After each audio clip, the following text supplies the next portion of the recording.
네, 할렐루야. 네, 오늘 주 예배자리 가운데 나오신 우리 성도님들을 예수님의 이름으로 환영하고 축복합니다. 네, 우리 먼저 앞뒤 좌우로 인사했으면 좋겠습니다. 우리 환한 얼굴로 이렇게 인사합시다. 주님 주신 기쁨으로 승리합시다.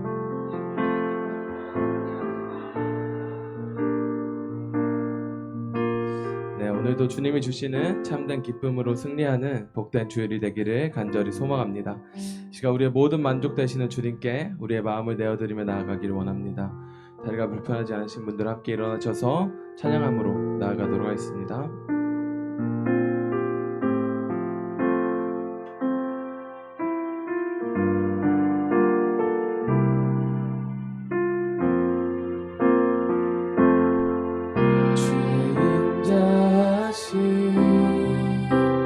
그 사랑이 내 생명보다 나으며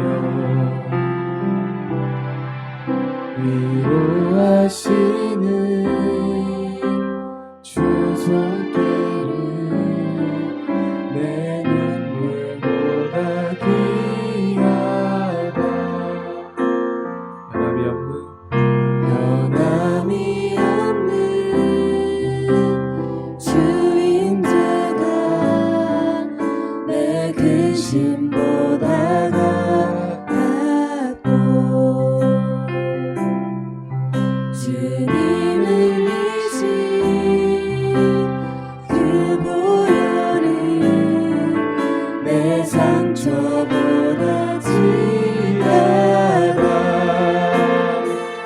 결국 내 주님과 함께 사는 것 나의 영원한 소원. 주의 아름다운 안에 사는 것 나의 영원한. 우리 다시 한 번 더 결국 내 주님과 함께 사는 것 나의 영원한 소원. 주의 아름다운 안에 사는 것 나의 영원한. 우리 다시 한번 고백합시다. 주의 인자하신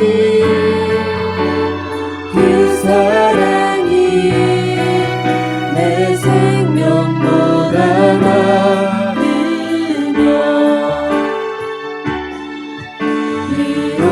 위로하시는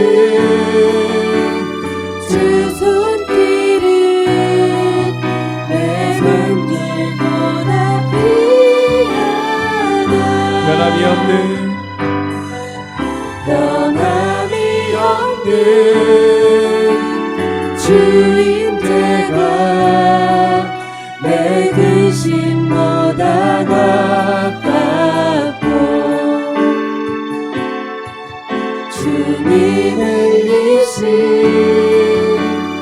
그 보혈은 내 상처보다 진하다.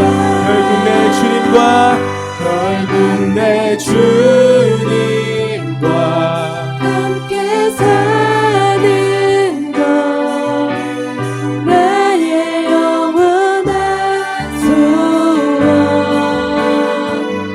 주의 아름다운 안에 사는 것 나의 영원한 기쁨. 결국 내 주님과 함께 사는 것 나의 영원한 소원. 주의 아름다운 안에 사는 것 나의 영원한. 우리 다시 한번 고백하며 나아갑시다. 결국 내 주님과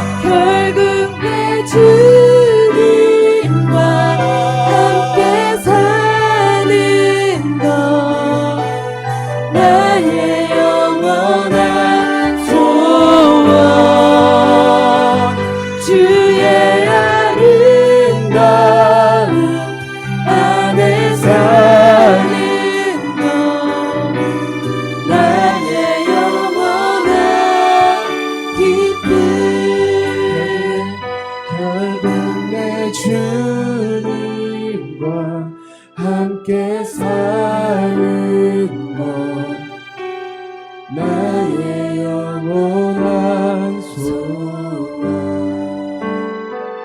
주의 아름다운 안에 사는 것 나의 영원한 기쁨. 할렐루야. 주님만이 우리의 기쁨 되십니다. 그런 주님께 우리 영광의 박수 올려드리며 나아갑니다. 아멘. 이 시간 우리의 영혼이 주님의 영원하신 말씀 위에 서기를 원합니다. 함께 기쁨으로 노래하며 나아갑시다.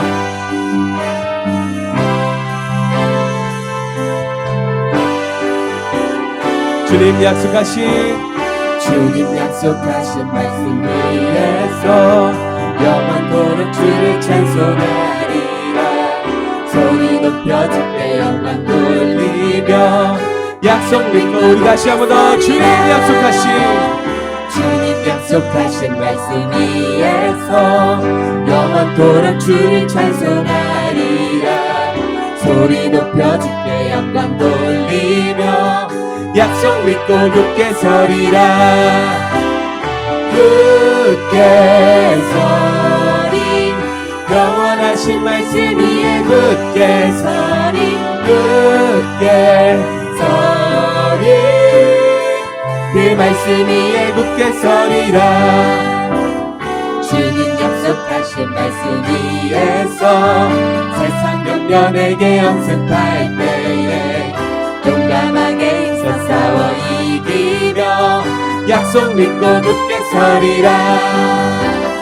굳게 서리 영원하신 말씀 위에 굳게 서리. 굳게 서리 그 말씀 위에 굳게 서리라. 주님 약속하신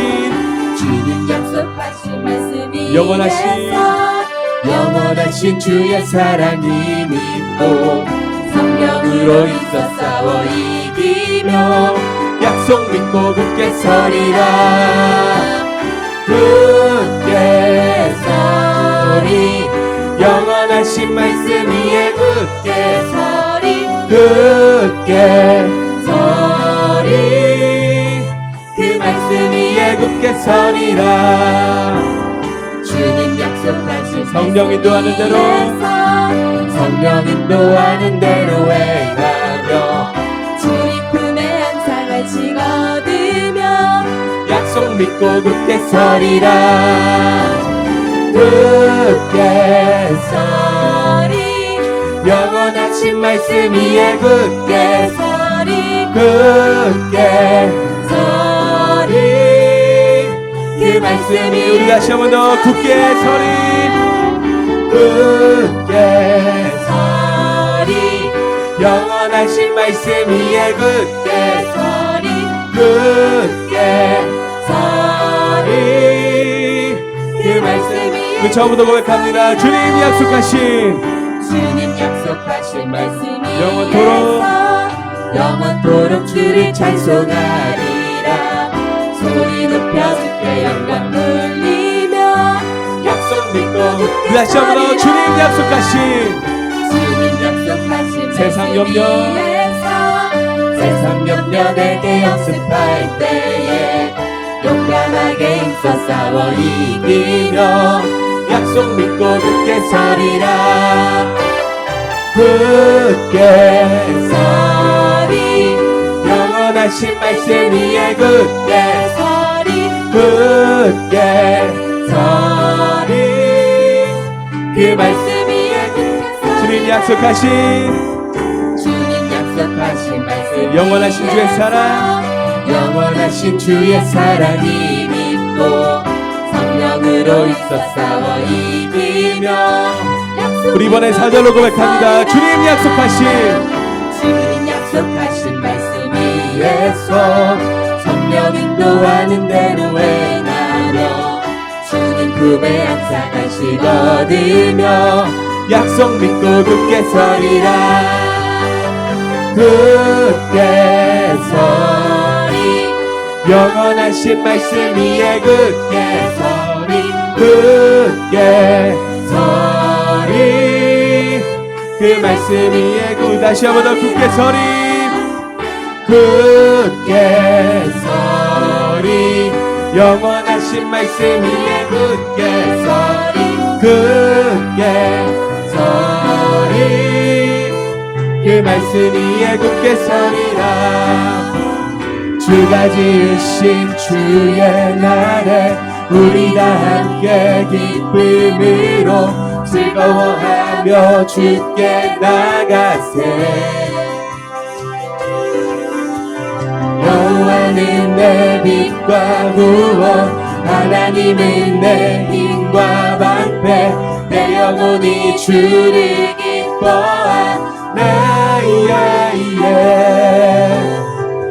할렐루야 선하고 인자하신 하나님 이 구원의 기쁨 감출 수 없네 할렐루야 오늘 전쟁을 승리하신 와 이 승리의 노래 멈출 수 없네 기쁨으로 노래해 나를 구원하신 주 생명 주셨네 기쁨으로 춤을 추네 춤추네 승리하신 왕의 왕 다스리시네 기뻐해 우리 다시 한번 더 주가 지으신 주의 날에 우리 다 함께 기쁨으로 즐거워하며 주께 나가세 여호와는 내 빛과 구원 여호와는 내 빛과 구원 하나님은 내 힘과 방패 내 영혼이 주를 기뻐하네 할렐루야 선하고 인자하신 하나님 이 구원의 기쁨 감출 수 없네 할렐루야 모든 전쟁을 승리하신 와 이 승리의 노래 멈출 수 없네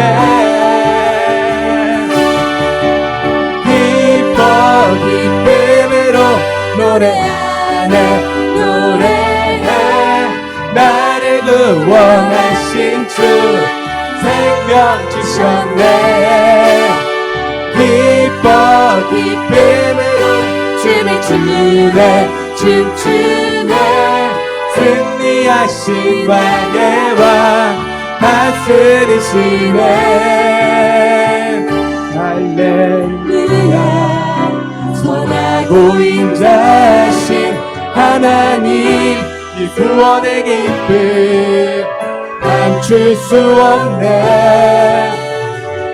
할렐루야 모든 전쟁을 승리하신 와 이 승리의 노래 멈출 수 없네 고백합니다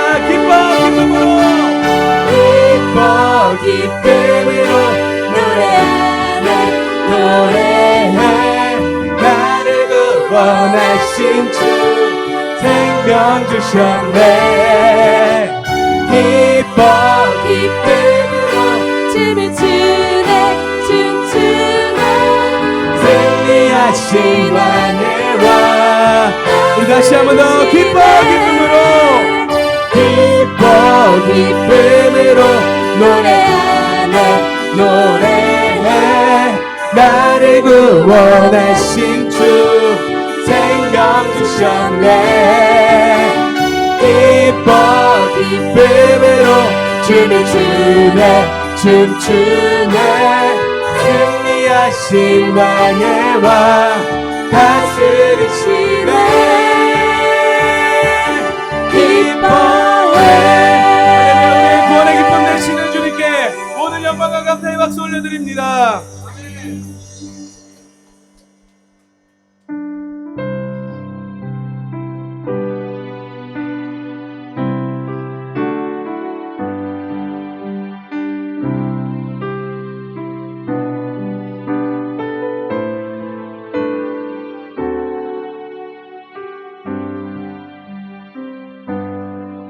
세상의 유혹 시험이 내게 몰려올 때에 나의 힘으론 그것들 모두 이길 수 없네.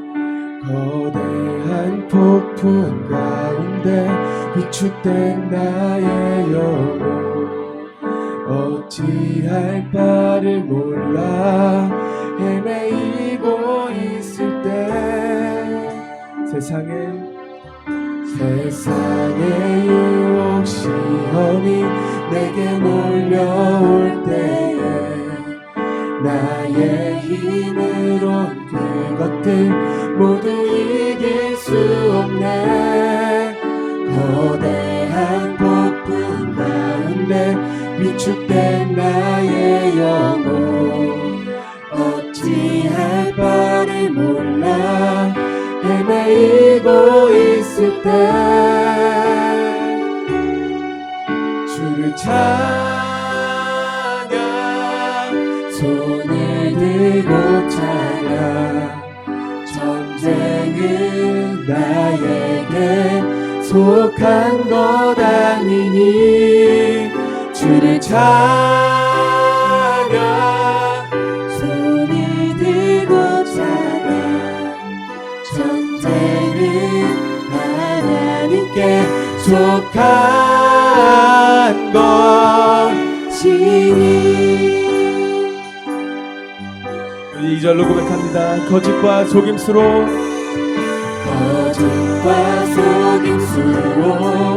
가득 찬 세상에서 어디로 갈지 몰라 머뭇거리고 있네. 공중의 권세 잡은 자 지금도 우리들을 실패와 절망으로 넘어뜨리려 하네. 주를 찬양 손을 들고 찬양 전쟁은 나에게 속한 것 아니니 주를 찬양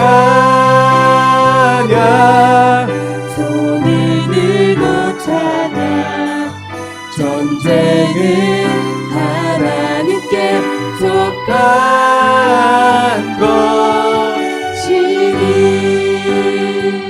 이번에 3절을 고백하길 원합니다. 주위를 둘러보면 주위를 둘러보면 아무도 없는데 믿음의 눈을 들면 보이는 분 계시네. 지금도 내 안에서 역사하고 계시는 사망과 어둠의 권세 물리치신 예수님. 우리 고백합니다. 주를 찬양 손을 들고 찬양 전쟁은 나에게 속한 것 아니니 주를 찬양 손을 들고 찬양 전쟁은 하나님께 속한 것. 우리 마지막 고백합니다. 우리 주님을 찬양 주를 찬양 손을 들고 찬양 전쟁은 나에게 속한 것 아니니 주를 찬양 손을 들고 찬양 전쟁은 하나님께 속한 것 시간 다 함께 기도하며 나아가실 때 하나님, 전쟁은 하나님께 속한 것임을 선포하며 나아갑니다. 이미 우리가 승리했음을 선포하며 나아갑니다. 시간 모든 어둠의 권세를 떠나가게 하시고 오직 참된 진리 되시는 주님의 임재로 이곳을 가득 채워 주시옵소서. 이 시간 이미 승리하신 주님을 의지하며 또 오늘의 예배를 놓고 다 함께 기도하며 나아갑니다.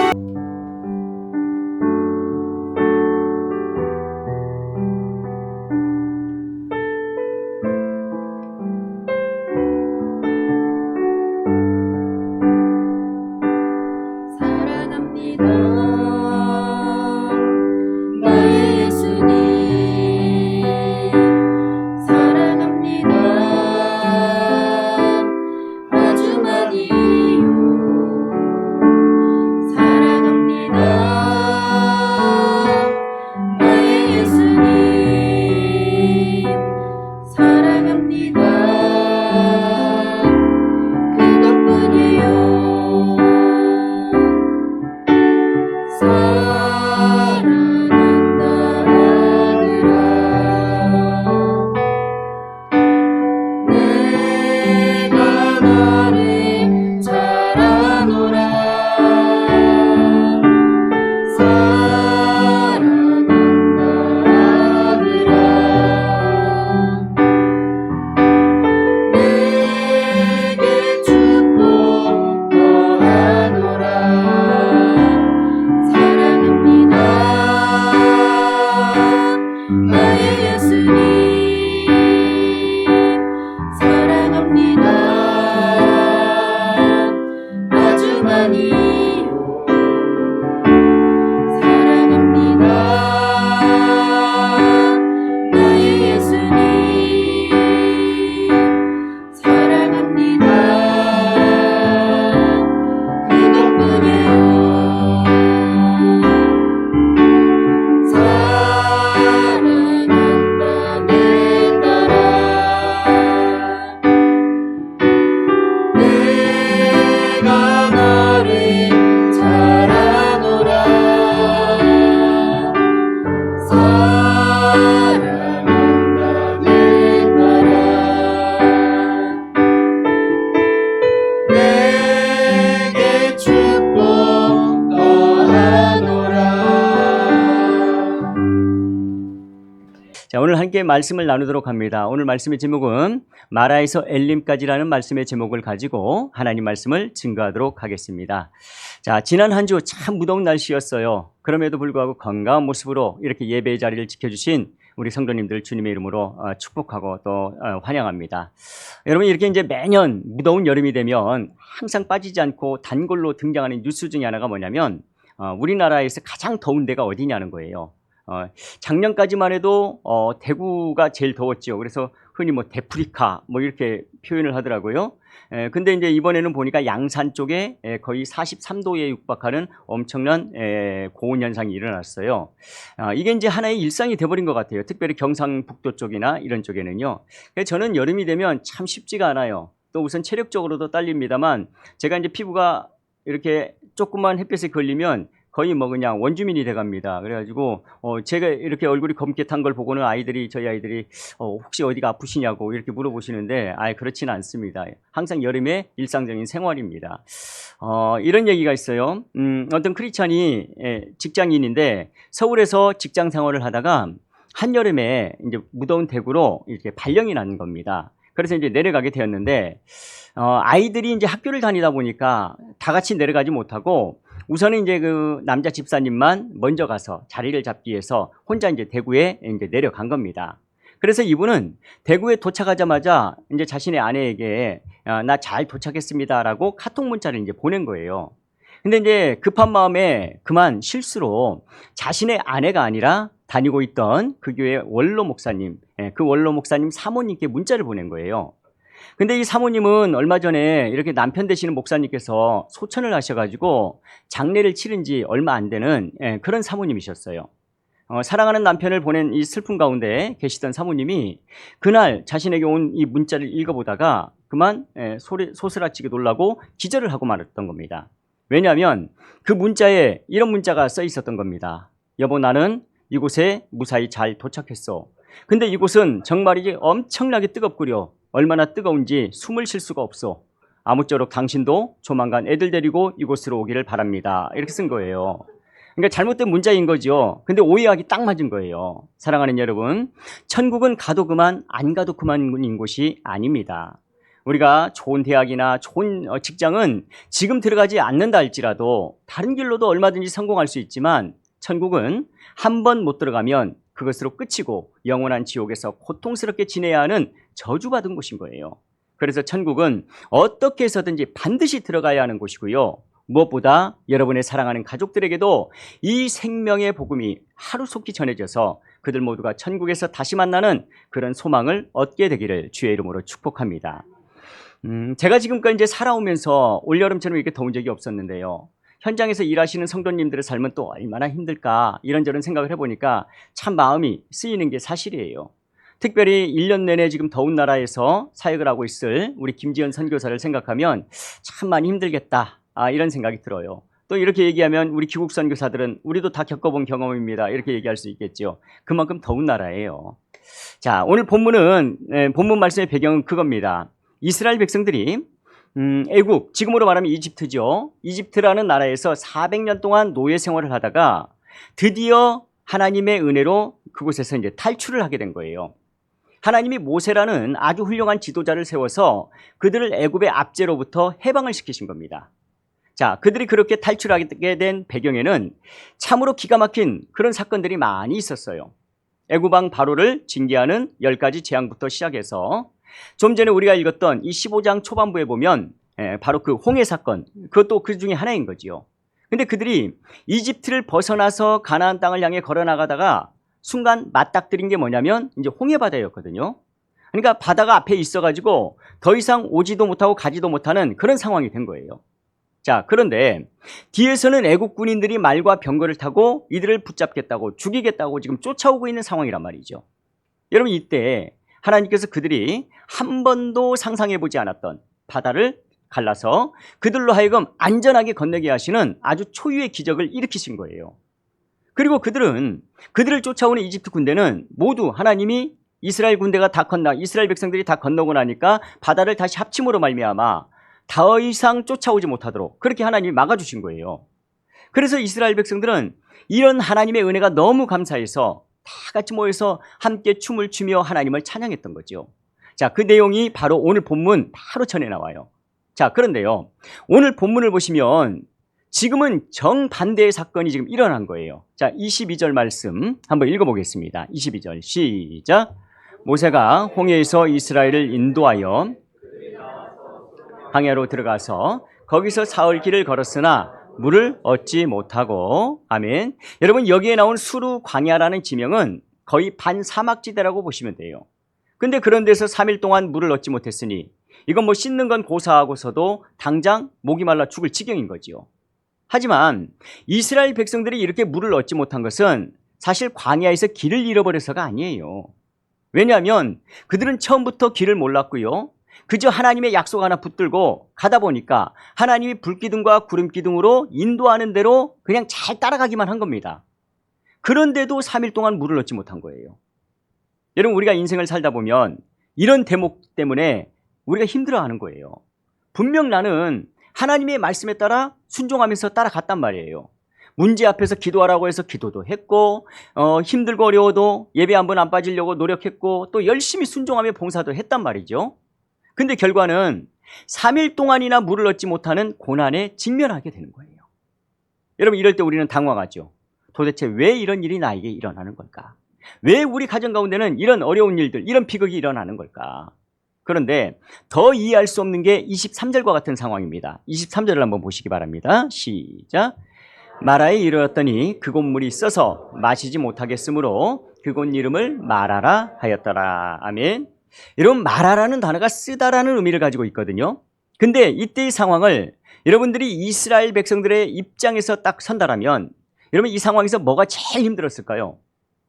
먼저는 하나님의 인도하신 대로 따라갔는데 먹고 살기 힘든 어려움을 당했다는 것이고요. 두 번째는 3일 만에 드디어 뭔가 응답이라고 해서 딱 봤는데 이건 뭐 응답이라고 하기에도 아주 애매한 그런 응답을 받은 거예요. 물은 물인데 마실 수 없는 쓴물인 거예요. 그러니 지금 이스라엘 백성들의 입장에서 본다면 정말 원망과 불평이 터질 법한 그런 상황인 거죠. 자, 24절도 한번 보시겠습니다. 시작. 백성이 모세에게 원망하여 이르되 우리가 무엇을 마실까 하매. 아멘. 여러분, 이들이 원망했다라고 그래요. 그러면 여러분, 이들의 원망이 너무한 거라고 생각하나요? 그렇지 않을 거예요. 여러분, 이들의 입장에서 본다면 어쩌면 우리는 더하면 됐을지 덜하지는 않았을 거예요. 실제로 제가요, 여름에 아우니치를 가보면, 또 겨울에 더운 나라에 아우니치를 가면 보통 이제 부모님들이 어린아이들을 데리고 오는 그런 경우가 있더라고요. 특별히 청소년들, 한참 이렇게 질풍노도의 시기를 지나가고 있는 이 아이들은 이제 더운 날씨, 불편한 환경 이런 것 때문에 부모님을 향해 막 원망을 하는 거예요. 내가 안 온다고 그랬는데 왜 데려와가지고 이렇게 힘들게 하냐고 막 그러면서 엄마한테 막 짜증을 부리고요. 또 화도 내더라고요. 근데 결국 그런 환경인 거예요. 다 그럴 수 있어요. 근데 지금 이들도 어떤 이런 환경의 지배를 받는 것이다 보니까 이런 원망과 불평이 자연스럽게 나오는 거예요. 자, 그런데요, 오늘 본문 말씀을 보면 이 이스라엘 백성들이 이처럼 힘든 상황에 처했던 이유가 아주 정확하게 나오고 있어요. 자, 그 이유에 대해서 25절 끝부분을 보시면 여러분 뭐라고 기록하고 있는지를 보시겠습니다. 자, 여호와께서 그들을 위하여 법도와 율례를 정하시고, 자, 그들을 뭐 했다고 나오죠? 시험하셨다. 성경은 분명히 하나님께서 그들을 시험하셨다, 테스트하셨다라고 말씀합니다. 그러니까 다시 말하면 지금의 이 상황은 하나님께서 이스라엘 백성들의 그 믿음을 보시기 위해서 의도적으로 세팅해 놓은 그런 환경이었다는 거지요. 여러분, 우리가 여기서 알 수 있는 한 가지 중요한 사실은 오늘 우리가 믿는 하나님은 어떤 순간이 되면 반드시 우리의 믿음을 테스트해 보신다는 거예요. 여러분, 그 이유가 뭐겠습니까? 믿음의 분량을 보시고 하나님의 복을 부어주기를 원하시기 때문에 그런 거예요. 그러니까 다시 말하면 믿음의 수준을 보시고 그에 맞는 축복도 주신다는 거예요. 왜냐하면 믿음이 없는 자에게 여러분 감당하지 못할 축복은요, 축복이 아니에요. 오히려 그것 때문에 자신의 인생이 망하는 이런 경우도 생길 수가 있기 때문에 그런 거예요. 자, 그렇다면 보세요. 하나님께서 이스라엘 백성들에게 출제하신 여러분 이 테스트가 뭐냐? 좀 전에도 살펴봤듯이 첫 번째는 3일이라는 꽤 오랜 시간 동안 먹고 살기 힘들게 만든 거예요. 그러니까 오늘날로 말하자면 갑작스럽게 가정 경제가 어려워진 겁니다. 사업이 어려워진다든지 직장이 실직이 있었다든지 이런 일이 일어나는 거예요. 그리고 이어진 또 하나의 문제가 뭐냐면 응답이라고 생각하기에도 애매한 쓴물, 다시 말해서 너무나 실망스러운 응답을 받았다는 거죠. 여러분, 근데 이것은 오늘날 우리도 마찬가지더라고요.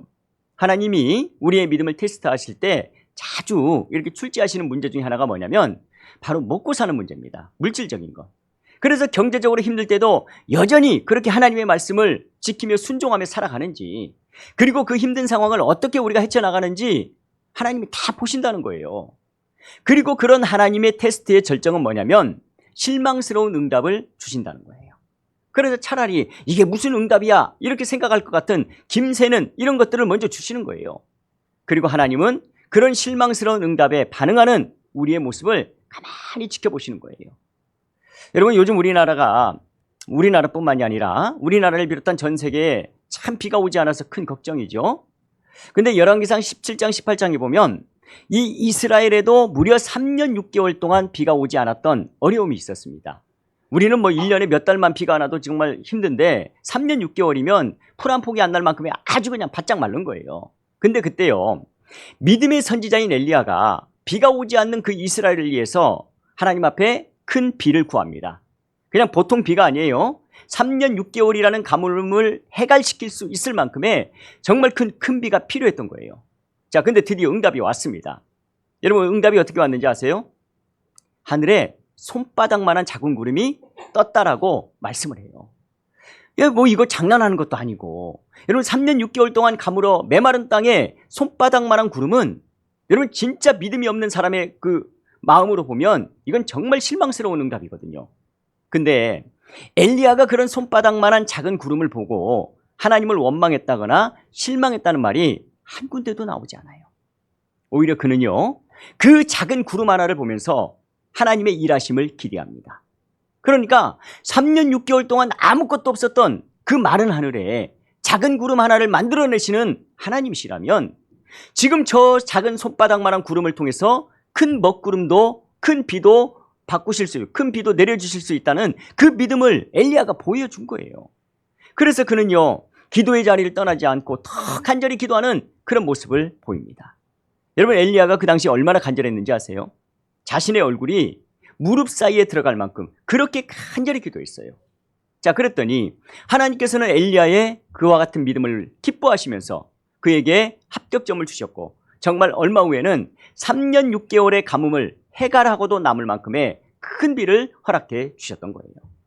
사랑하는 여러분, 혹시나 여러분 가운데 지금 마라와 같은 이런 고난의 한복판을 걷고 계시는 분이 계시는지요? 질병 가운데 있는 분이 계십니까? 경제적인 어려움을 겪고 있는 분이 계시는지요? 그렇다면 지금이야말로 오늘 여러분의 믿음을 하나님 앞에 증명해 보일 수 있는 절호의 기회라는 걸 믿으시기를 주의 이름으로 축복합니다. 그런 면에서 여러분, 오늘 말하는요, 믿음의 시각을 어떻게 보느냐에 따라서 이 땅이 재앙의 땅이 될 수도 있고 축복의 땅이 될 수도 있다는 거예요. 오늘 우리에게는 기회의 땅이요 축복의 땅인 줄로 믿습니다. 자, 다시 본문으로 그럼 돌아왔어요. 24절을 다시 보시면 백성들이 마라의 쓴물 앞에서 지금 누구를 원망하는 거 아니? 지도자 모세를 원망했다라고 나와요. 근데 실제적으로는 하나님을 원망한 것이죠. 근데 하나님은 당장 눈에 보이지 않고 혹시나 그 하나님을 계속 원망했다가는 큰일 날 것 같으니까 눈에 보이는 영적 지도자인 모세를 향해서 막 원망의 말을 내뱉은 거예요. 여러분, 근데 이게 바로 믿음 없는 자의 전형적인 모습이라는 거예요. 고난을 만나서 힘이 들면 언제나 환경 탓하고 주변 사람 탓하면서 원망을 하는 거예요. 지금 이스라엘 백성들이 그랬던 거죠. 그들은 지금 모든 문제의 원인을 모세에게서 찾는 거예요. 우리가 당신 때문에 이런 고난을 당한다는 거예요. 자, 그렇다면 여러분, 이제 여기서 굉장히 중요한 질문이 있습니다. 여러분, 만약에 여러분이 오늘 모세와 같은 입장이라면 어떻게 하시겠어요? 그러니까 예를 들어요, 우리 아내분들 같은 경우에 시댁에서의 어떤 고부간의 갈등이 있어요. 근데 남편이 그 갈등 가운데서 나를 원망하는 거예요. 당신이 어머니한테, 아버지한테 조금만 잘했으면 이런 문제가 생기지 않을 거 아니냐, 이러면서 책임을 다 나한테 돌린단 말이에요. 자, 그런가 하면 애들이 부모님을 원망하는 거예요. 자기는 하고 싶은 게 너무 많은데 왜 우리 집은 이렇게 가난하냐는 거예요. 좋은 스마트폰 하나도 못 사주는 부모님이 너무나 원망스럽다는 거죠. 또 부모님들 같은 경우에는 막 자식들을 원망하는 거죠. 나는 남편 복도 지질이 없는데 자식 복도 없다, 막 이러면서 막 불평을 하는 거예요.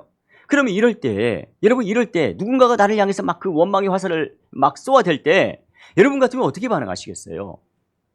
여러분, 아마도요, 당시 모세가 인간적인 입장에서 쉽게 취할 수 있는 행동들이 몇 가지가 있을 겁니다. 자, 첫 번째, 이스라엘 백성들의 원망에 정면으로 반박을 할 수 있겠죠. 왜 나한테 이러느냐는 거예요. 내가 당신들한테 따라오라고 한 것도 아니고 결국 결정은 니들이 한 거 아니냐. 그리고 나도 구름 기둥 따라 불 기둥 따라 여기까지 왔는데 내가 무슨 잘못이 있다고 나한테 이러냐. 니들만 목말라? 나도 목말라. 그러면서 이스라엘 백성들과 얼마든지 싸우고 언쟁을 벌일 수 있다는 거예요. 근데 오늘 본문을 보시면 모세는 절대로 그런 행동을 하지 않아요. 여러분, 세상에서 가장 어리석은 사람이 누군지 아세요? 믿음의 사람이 믿음 없는 사람하고 논쟁을 하는 거예요. 근데 여러분, 믿음의 사람은 능력을 통해, 삶을 통해 보여주는 거지 말로써 누군가를 이겨먹는 게 절대 아니거든요. 자, 두 번째로 여러분, 모세가 이런 상황에서 취할 수 있는 행동은 현실적인 노력일 겁니다. 그러니까 지도자로서 이 쓴물의 문제를 어떻게든 해결해 보기 위해서 이 방법 저 방법 다 써보는 거예요. 쓴물을 단물로 바꿀 수 있는 어떤 정수 방법, 이런 걸 찾아본다든지 아니면 물이 있을 만한 어떤 장소를 알아본다든지 이런 현실적인 노력들을 얼마든지 할 수 있다는 거죠. 근데 오늘 본문 말씀을 보시면 모세는 그것도 하지를 않습니다. 자, 그러면 모세가 이 상황에서 제일 먼저 했던 게 뭘까요? 자, 25절 상반절에 뭐라고 나옵니까? 모세가 여호와께 뭐 했다고 나오죠? 부르짖었더니. 모세는요, 먹고 살기 힘든 똑같은 문제 앞에서, 자기도 이해할 수 없는 이런 실망스러운 응답 앞에서 가장 먼저 했던 일이 뭐냐면 하나님 앞에 나아가 부르짖어 기도했다는 거예요. 사랑하는 여러분, 저는 우리 교회 모든 성도들이 반드시 주목해 봐야 될 모습이 바로 이 모습이라고 저는 믿어요. 여러분, 사람들이요, 보통 먹고 살기 힘든 문제에 딱 직면하면 대부분은 뭘로 반응하냐면요, 현실적인 노력으로 반응을 합니다. 그러니까 쉽게 말하면 이 위기를 극복하기 위해서 더 많이 고민하고 더 많이 생각하고 더 많이 열심히 뛰는 쪽을 택하는 거예요. 원잡 가지고 안 되면 투잡 뛰는 거고 투잡도 안 되면 쓰리잡 뛰는 거예요. 물론 열심히 뛴다는 게 나쁜 건 아니에요. 하지만 여러분 그렇게 해서 다 문제가 해결되고 다 성공할 것 같으면 여러분 세상에 실패할 사람이 누가 있겠어요? 여러분 시편 127편 1절을 한번 볼까요? 같이 읽습니다. 시작. 여호와께서 집을 세우지 아니하시면 헛되며 여호와께서 성을 지키지 아니하시면 파수꾼에 끼어있음이 헛되도다. 아멘. 이건 무슨 말이겠습니까? 한 사람의 삶과 가정과 사업과 교회와 나라가 세워지기 위해서는 우리의 수고만으로는 안 되고 반드시 하나님의 은혜가 필요하다는 거예요. 그렇지 않으면요 우리의 모든 수고가 잠깐은 빛을 발할 수 있어요. 하지만 마침내 결과적으로는 그게 다 헛수고가 된다는 거예요. 그리고 그 헛수고를 계속 경험하게 되면 낙심이 되는 거예요. 절망이 찾아오는 거예요. 그래서 원망하고 또 불평하는 거죠. 근데 하나님이 도우시면 어떤 일이 일어나느냐. 앞서 시편 127편 바로 다음 장 시편 128편 1절 2절을 한번 보시기 바랍니다. 시작. 여호와를 경외하며 그의 길을 걷는 자마다 복이 있도다. 내가 내 손이 수고한 대로 먹을 것이라. 내가 복되고 형통하리로다. 아멘. 사랑하는 여러분, 하나님이 우리의 인생 가운데 개입하시면 어떤 일이 일어납니까? 우리의 노력이 하나도 수고가 헛되지 않도록 내가 노력한 만큼의 모든 것들이 열매로 이어질 수 있도록 하나님이 은혜를 베푸신다는 거예요. 여러분 저는요 사실 목회를 하면서 이 사실을 참 많이 느끼거든요. 여러분 목회라는 것이 단지 설교만 좀 할 줄 알고 신방 열심히 다닌다고 되는 게 아니더라고요. 반드시 그곳에는 하나님의 은혜가 있어야 돼요. 하나님께서 부족한 저에게 여러분 성령의 강력한 기름을 부어주셔야 이런 설교에도 능력이 되는 것이고요. 하나님께서 우리 교회와 가정마다 은혜를 부어주셔야 성도들의 신앙과 마음을 붙잡아 세워주셔야 시험에 들지 않고 결국에는 어려움 가운데서도 고난 가운데서도 승리할 수 있는 것이지 단지 인간적인 노력만으로 되는 게 절대로 아니라는 거예요. 중요한 것은요 오늘 본문의 모세는 이걸 알았다는 거예요. 그래서 모세는 그 순간 그 어려운 순간 더 많이 고민하고 더 열심히 뛰는 쪽을 택한 게 아니라 문제가 생기자마자 제일 먼저 하나님 앞에 달려나가는 거예요. 그리고 하나님 앞에 기도의 무릎을 꿇습니다.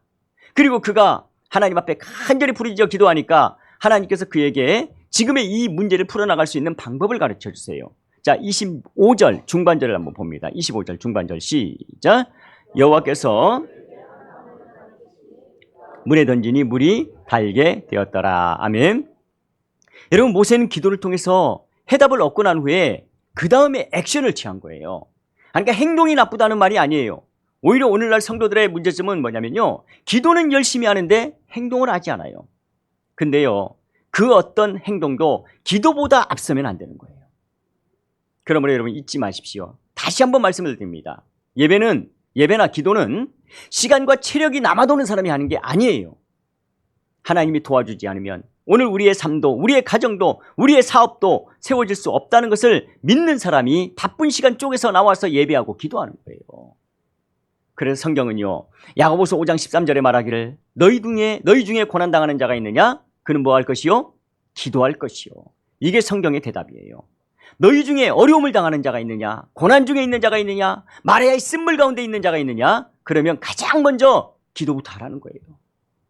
여러분 제가 참 안타까운 것은요 우리 성도들의 가정을 볼 때마다 분명 그 가정 안에 마라의 쓴물이 있어요. 정말 쓴물 같은 인생을 살아가고 있어요.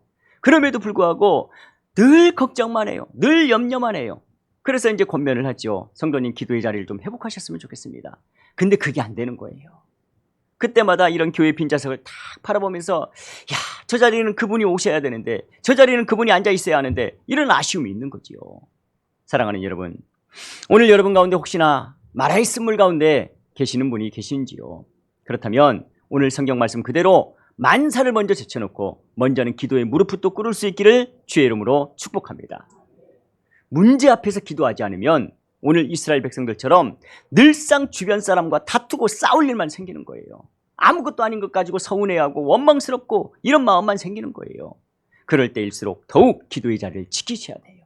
그러면 후히 주시고 꾸짖지 아니하시는 우리 주님께서 그 문제를 해결할 수 있는 은혜를 베풀어 주실 줄로 믿습니다. 자, 모세가 쓴물 앞에서 기도하자 하나님이 주신 해답은 한 나무를 쓴물에 던지라는 거였어요. 그래서 말씀에 순종했더니 쓴물이 단물로 바뀌는 기적이 일어난 겁니다. 자, 이제 중요한 게 있죠. 여러분, 여기서 이 나무가 어떤 나무였냐는 별로 중요하지 않다고 그랬어요. 왜냐하면 그 나무의 능력이 있는 게 아니기 때문에 그래요. 그럼 뭐가 중요합니까? 나무의 종류가 중요한 게 아니라 이 나무가 주는 상징과 의미가 중요한 거예요. 왜냐하면 바로 이 부분에 복음의 가장 핵심적인 내용이 다 들어있기 때문에 그런 거예요. 여러분 보세요. 태초에 물은 쓰지가 않았어요. 그러니까 하나님이 태초에 세상을 만드실 때 물을 쓰게 만들지 않았다는 거예요. 근데 보세요. 마라의 물이 쓴물이 됐다는 건 뭘 의미합니까? 오염이 됐다 그 말인 거죠. 뭔가 잘못 들어갔다는 거예요. 그 안에 물을 쓰게 만드는 뭔가가 지금 들어가서 오염이 됐다 그 말인 거예요. 근데 여러분 보세요. 우리가 사는 세상이 딱 그런 거 아니에요? 여러분 본래 세상은 하나님 보시기에 너무나 아름답게 창조가 되었거든요. 근데 인간들이 죄를 지음으로 말미암아 이런 아름다운 세상이 저주받은 쓰디쓴 세상으로 변해버린 거예요. 그래서 지금 우리가 사는 이 세상에는 이런 쓴물과 같은 일들이 우리 안에서 얼마나 많이 일어나는지 몰라요. 여러분 그렇다면 이와 같은 쓰디쓴 세상을 구원하시는 하나님의 방법이 뭡니까?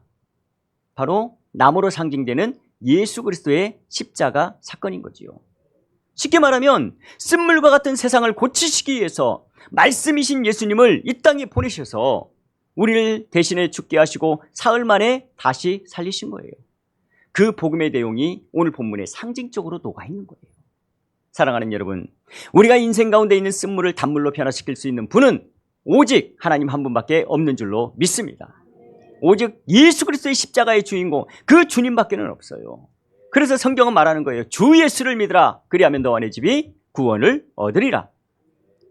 오늘 수많은 갈등과 아픔 사연으로 얼룩져 있는 오늘 여러분의 삶, 그리고 여러분의 가정을 살리는 것도, 여러분의 자녀를 살리는 것도 오직 하나님이심을 믿으시길 바랍니다. 그분이 우리의 쓴물 같은 인생을 단물 같은 인생으로 바꿔주기 위해서 친히 인간의 몸을 입고 이 땅에 오신 거예요. 여러분 성경에 보면 이렇게 쓴물로 살던 인생이 어느 날 하나님의 은혜로 단물로 바뀐 경우가 있어요. 자, 누군지 한번 생각해 보세요. 자, 이 가정은요, 하나님의 은혜 가운데 모태의 신앙으로 태어났습니다. 남편과 아내가 결혼을 해서 열심히 신앙생활을 했고 그 가운데 2명의 아들을 두었어요. 근데 어느 날 남편이 사업을 하다가 부도가 난 겁니다. 근데 이 가정 안에 경제적인 어려움이 그러다 보니까 찾아오게 된 거지요. 그래서 결국 이 부부는 자녀들을 데리고 다른 지역으로 이사를 가면서 그때부터 신앙생활을 게을리하게 된 거예요. 자, 그러는 중에 남편이 갑작스러운 질병으로 먼저 세상을 떠나버린 겁니다. 그게 마음이 너무 힘들고 고통스러웠죠. 그래도 남아있는 2 아들을 생각하면서 믿음으로 잘 키워서 이 2 아들을 이제 장가를 보낸 거예요. 근데 안타깝게도 이 2명의 아들이 후사도 보지 못하고 결국에는 세상을 떠나버린 거예요. 그러니까 불과 몇 년 사이에 이런 일들이 다 일어난 겁니다. 가정 안에 남자들이 다 죽어버린 거예요. 그러니 이분의 삶이 얼마나 고통스럽겠어요. 결국 이 여인은요, 객지에서의 모든 삶을 정리하고 다시 고향으로 돌아가기를 소원합니다. 그리고 자기 며느리들에게는 너희들 나 따라와봤자 무슨 희망이 있겠냐. 그러니 각자 너희 부모님의 집에 돌아가서 너희들이 의지할 수 있는 좋은 남자 만나서 결혼해 살아라. 이렇게 이제 권면을 한 거예요. 그랬더니 큰 며느리는 처음에는 막 거절하다가 결국에는 자기 친정집으로 돌아갔다는 거예요. 근데 이제 2번째 며느리는 끝까지 고집을 부리는 거예요. 아니라는 거예요. 자기는 어머니 따라가겠다는 거예요. 근데 여러분 이 며느리가요, 이 시어머니를 따라가면서 했던 아주 유명한 고백이 있어요. 자, 한번 같이 읽어봅니다. 룻기서 1장 16절 17절. 자, 시작. 룻이 이르되 내게 어머니를 떠나며 어머니를 따르지 말고 돌아가라 강권하지 마옵소서. 어머니께서 가시는 곳에 나도 가고 어머니께서 머무시는 곳에서 나도 머물겠나이다. 어머니의 백성이 나의 백성이 되고 어머니 하나님이 나의 하나님이 되리니 어머니께서 죽으시는 곳에서 나도 죽어 거기 묻힐 것이라. 만일 내가 죽는 일 외에 어머니를 떠나면 여호와께서 내게 벌을 내리시고 더 내리시기를 원하나이다 하는지라. 아멘. 그죠? 성경에 나오는 룻기서의 이야기를 제가 지금의 상황에 맞게 살짝 각색해서 말씀을 드린 거예요. 근데 여러분 중요한 건 뭡니까? 중요한 것은 이 한 번의 선택이 이 나오미의 가문에 역전의 은혜를 경험하는 축복의 기회가 되었다는 거예요. 여러분 왜냐면요, 이 나오미가 다시 고향으로 돌아왔을 때요, 고향 사람들이 그 여인을 보면서 뭐라고 그랬냐면 나오미다 그랬거든요. 야 반가워 나오미 어떻게 지냈어 막 이랬거든요. 그랬더니 이 나오미가 뭐라고 얘기하냐면 앞으로 나를 나옴이라고 부르지 마십시오. 내 이름은 앞으로 마라라고 부르십시오. 이렇게 얘기하는 거예요. 오늘 본문에 나오는 마라가 그거죠. 여러분, 나옴이라는 이름 무슨 뜻이냐면 나의 즐거움이라는 뜻이에요. 근데 오늘 본문에 나오는 마라는 뭐죠? 쓴물이라는 뜻을 가지고 있죠. 그러니까 본인이 생각해도 자신의 인생을 살펴보니까 세상에 나처럼 인생이 기구한 여자가 있을까 보냐, 이런 생각을 하고 있었는데, 여러분, 하나님께서 그의 며느리였던 룻의 아름다운 선택을 보시고 결국에는 그 가정 가운데 예수님을 상징하는 보아스라는 믿음의 사람을 만나게 해주셨던 것이고, 결국 그들의 후사를 통해서 다윗이 태어나고 그 다윗의 후손을 통해서 인류의 구원자이신 메시아가 오게 되는 축복의 통로가 열리게 된 거예요. 한 사람의 잘못된 결정이 그들의 인생 가운데 쓰듯이 쓴 마라로 만들었지만, 그 절망의 끝자락에서 또 다른 한 사람의 거룩한 선택이 망해가는 한 가정 가운데 엘림의 축복을 허락해 주신 거예요. 결국 우리 인생 가운데 선택이라는 게 이렇게 중요한 겁니다. 그렇다면 이제 마지막 결론으로 26절을 보시면 됩니다. 26절 시작. 이르시되 너희가 너희 하나님 나 여호와의 말을 들어 순종하고 내가 보기에 의를 행하며 내 계명에 귀를 기울이며 내 모든 규례를 지키면 내가 애굽 사람에게 내린 모든 질병 중 하나도 너희에게 내리지 아니하리니 나는 너희를 치료하는 여호와임이라. 아멘. 그래요. 결국 하나님께서 치료하시는 하나님이라는 걸 우리에게 가르쳐주기 위해서 오늘 마라의 사건을 동원하신 거예요. 그래서 오늘 마라 사건의 마지막 결론은 그거예요. 나는 너희를 치료하는 하나님이라는 거예요. 히브리어 원어로 치료의 하나님 여호와 라파라는 것입니다. 그래요. 하나님께서는 지금 이스라엘 백성들처럼 늘 원망으로 반응하는 우리를 이제는 모세처럼 기도로 반응하는 인생으로 치료하기를 원하시고, 또 세상의 법과 세상의 유행을 따라 사는 우리들을 이제는 하나님의 말씀을 따라 살아가는 인생으로 치유하기를 원하시는 거예요. 그러기 위해서 예수님이 이 땅에 오셨던 것이고, 그것을 위해서 저와 여러분들을 마음 가운데 성령님을 보내주셨던 것이고, 그 치료를 위해서 오늘 우리에게 이 생명의 말씀을 허락해 주신 줄로 믿습니다. 중요한 것은요, 우리가 그렇게 믿음으로 한 걸음씩 걷다 보면 어느 순간 우리는 영원히 목마르지 않는 그 엘림의 자리까지 도달하게 될 것이라는 거예요. 사랑하는 여러분, 혹시나 여러분의 삶 가운데 오늘 마라와 같은 인생의 쓴맛을 경험하고 계신 분이 계십니까? 아무리 노력하고 몸부림을 쳐도 정말 사방에 우겨쌈을 당한 것 같은 이런 고난의 현장에 계신 분이 계시는지요? 그렇다면 그때야말로 오늘도 채워주시고 열어주시는 하나님을 경험할 수 있는 좋은 그 기회임을 믿으시고 다시 한번 하나님께로 나아가는 기도가 회복되는 그런 믿음의 사람이 다 되시기를 주님의 이름으로 축복합니다.